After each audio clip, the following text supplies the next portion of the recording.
What up, YouTube? Today I'm going to be working on this 3D printer again. Come check this out. So basically I'm doing the wiring here, and as you can see I have my motor set up, the X, Y, and Z. Notice the power supply is here, positive, negative, positive, negative. Now I'm going to be hooking up the end stops. So it goes X, Y, Z. So I'm going to start here, and I always follow a rule. I go right on red. So I try and get all my wiring so it can be consistent with that. So I just did the X. Now I'm going to do the Y, which is right here. So these are just some typical 3D printing end stops. You can use any sort of end stop, including industrial end stops. I've seen a lot of people using those giant oversized ones. But there are a couple different kinds of end stops. There's 2-wire end stops and 3-wire end stops.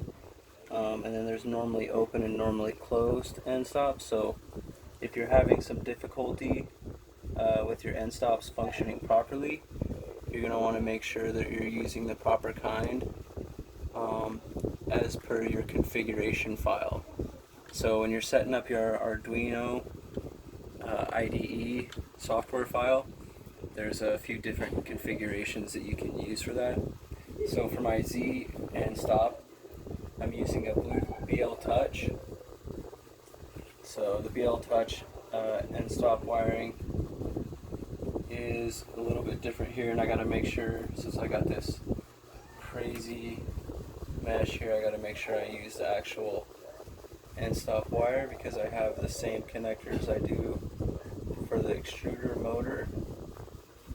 So once I've determined which is which by following these wires here, then I'll be able to also hook up the last motor, which is the end stop motor. And as you can see on the Rams board too, I've got multiple I got an extra driver on there, and the reason for that is because I'm going to set this printer up eventually as a dual extruder. So now I'm just going to hook up this last end stop here.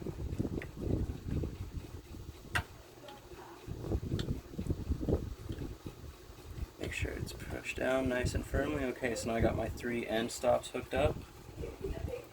Now I know that this is my extruder motor wire. So once I'm done with this, I'm going to be cleaning up this wire bundle quite a bit. And go right on red.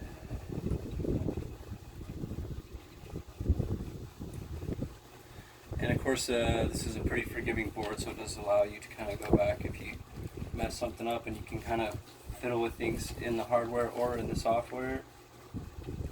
So now that I've got all that stuff picked up, I simply need to connect my thermistors.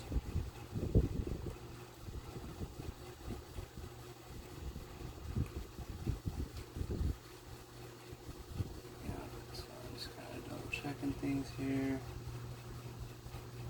That goes to the motor.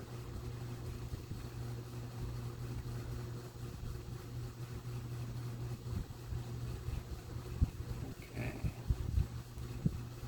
So I'm just trying to see what this double wire thing is connected to.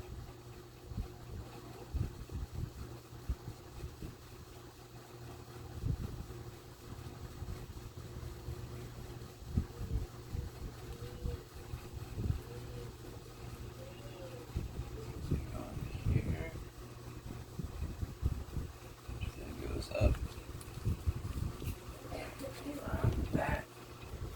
Okay, so that's a fan.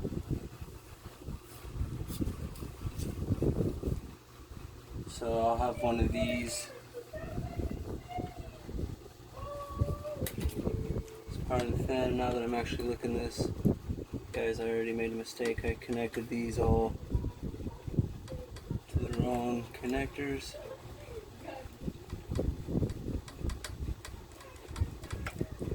The end stops actually plug in here. You can see I pushed that pin through too, so I'm just going to push that back up.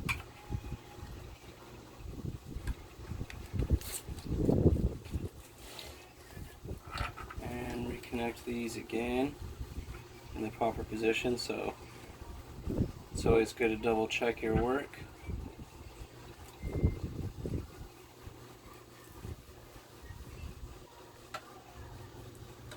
So you can see up here, it even actually says end stops there on the ramps board. Not all of the ramps boards have labeling, but you know, a lot of them do.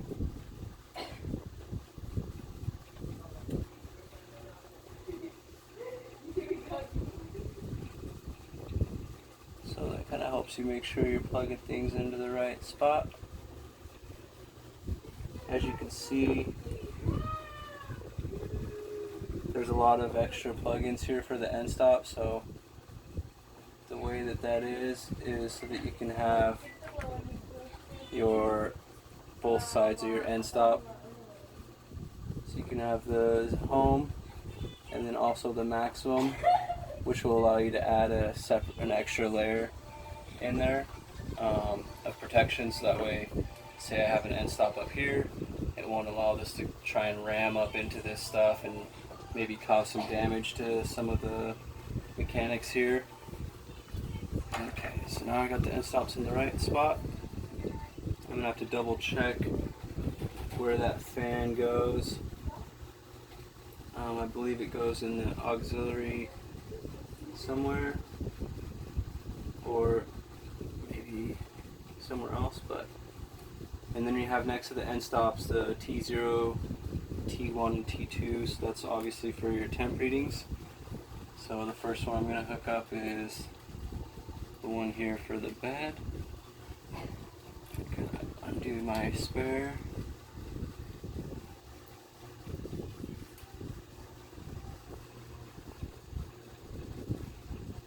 Sure this is plugged in real good, bring it around the front here. Kind of fiddle with that a little bit. So these are reversible, it doesn't matter, there's not like a plus and a minus, you just plug it in there, make sure it's touching the proper two posts, and just plug it on in. So with this one, plug this one in now. Make sure also that it is wired in the number 2 spot, or I guess the number 1, since it starts with 0, as does most software.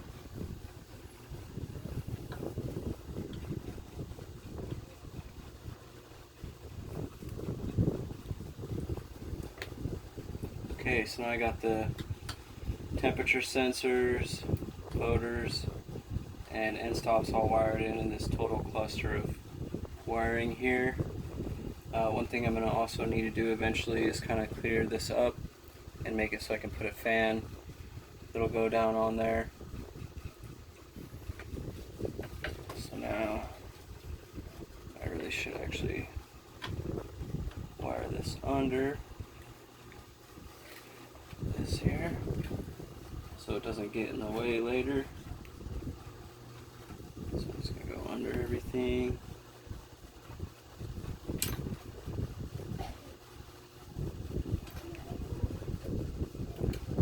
These wires are kind of springy, as you can see.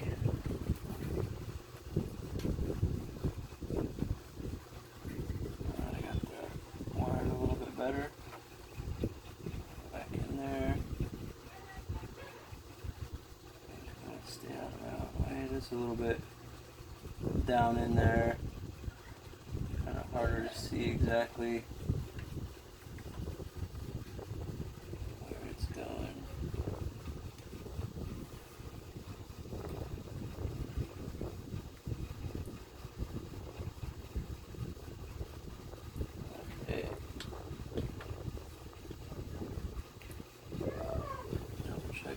looks good. Alright, so I'm going to be plugging in the heater here. As you can see, this cable is nice and thick. As I was saying in the previous video, this is the most power demanding part of the 3D printer.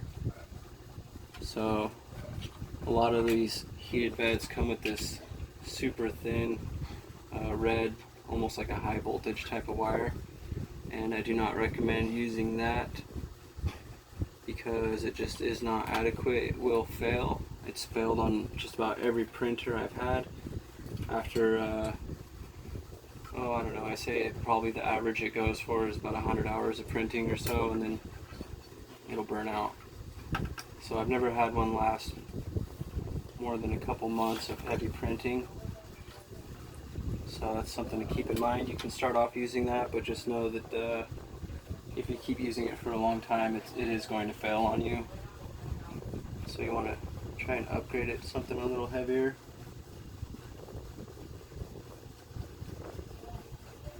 And even though this has a plus and a minus, it's just a simple heating core, so it doesn't actually matter which is plus and which is minus. Just want to get the two wires plugged in there. Push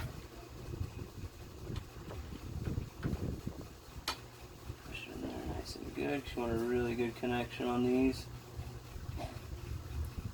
And you also want to make sure you screw it down nice and tight.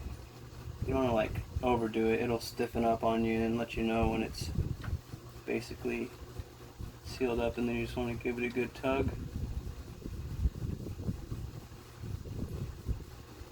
Make sure it's on there. Sometimes with a thicker wire too, these connection ports are pretty small for what they're meant to handle. So if you need to cut off a little bit of wire, go ahead and do that. And it's a good idea too to take a heat gun and a laser heat sensor and check out that. Make sure it's not getting too hot.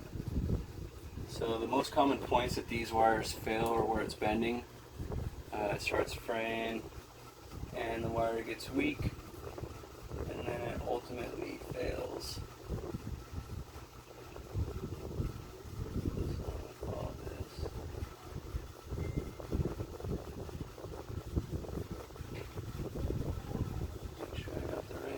Here. I'm just going to kind of pull through this wire bundle. Alright. So as you can see, there's really not a lot of wire here. Looks like it's maybe 16 or 14 gauge. And these are going to go into the D8 and D9 slots.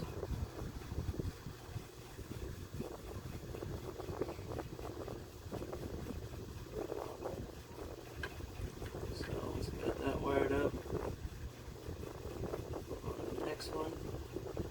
Give it a good tug. And the reason I'm pulling on this is just to make sure that I actually got the wire in there, and that it's got a nice good solid clamp on it. That's going to also let you know if it's in there pretty tight, it's probably got a really good connection. Okay, so now this printer is completely wired up except for the fan for the extruder. So now's the moment of truth. I'm going to turn it on, see if my screen lights up. This comes on.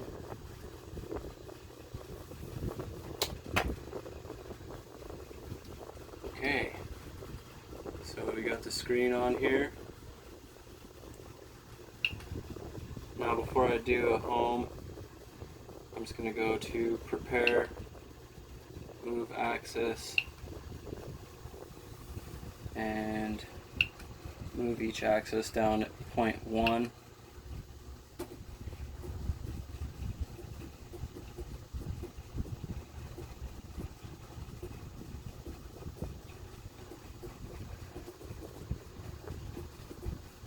So as you can see, it's just kind of clicking. There's not any movement happening. So that means that my pot needs adjustment. That's just the little screw there on the motor. It could also be that the wires have a bad connection.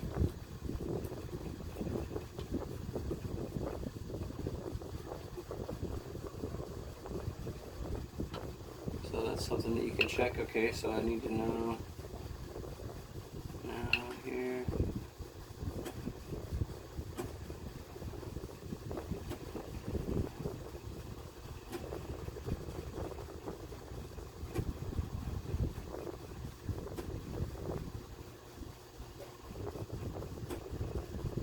Okay, it is turning actually.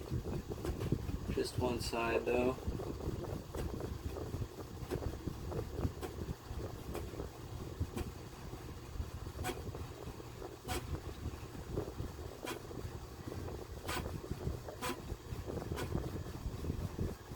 So this other one is not really turning that well.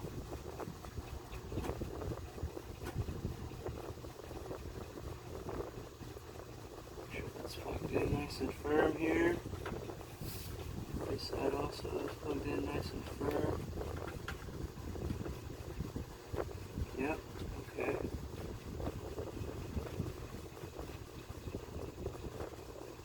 So I'm just going to get my little baby screwdriver here. Turn the pot counterclockwise 1/4 turn.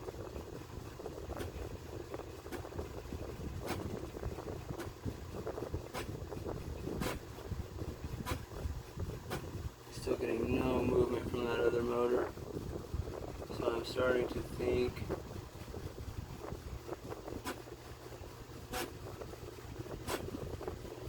that it could be a wiring issue.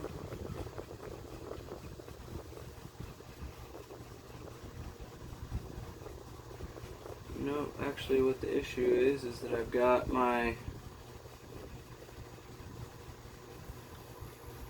wires a little bit messed up here. So apparently I've got this one plugged into one of my X's.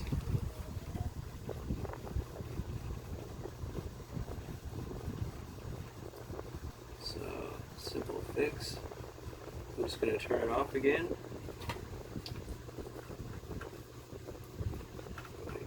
Remove this one here, which is actually one of my X motors, which is plugged into my,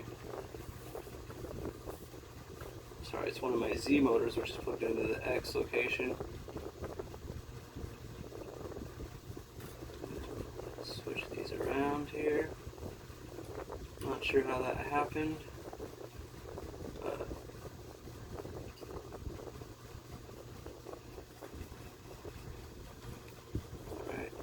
this one in.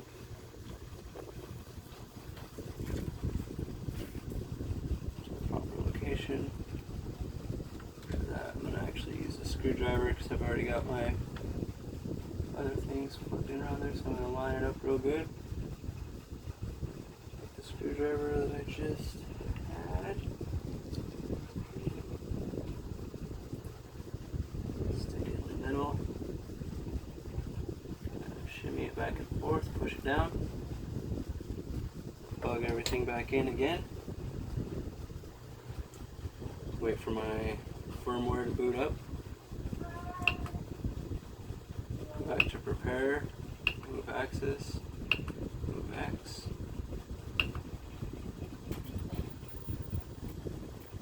okay, now the X is moving properly.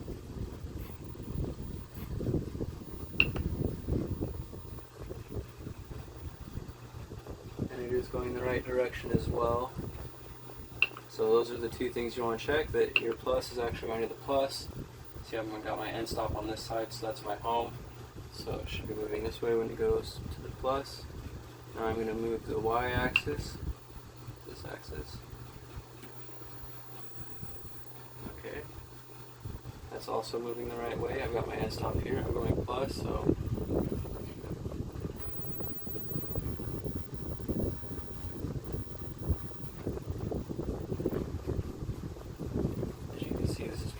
that's definitely something that's going to need to be tightened up.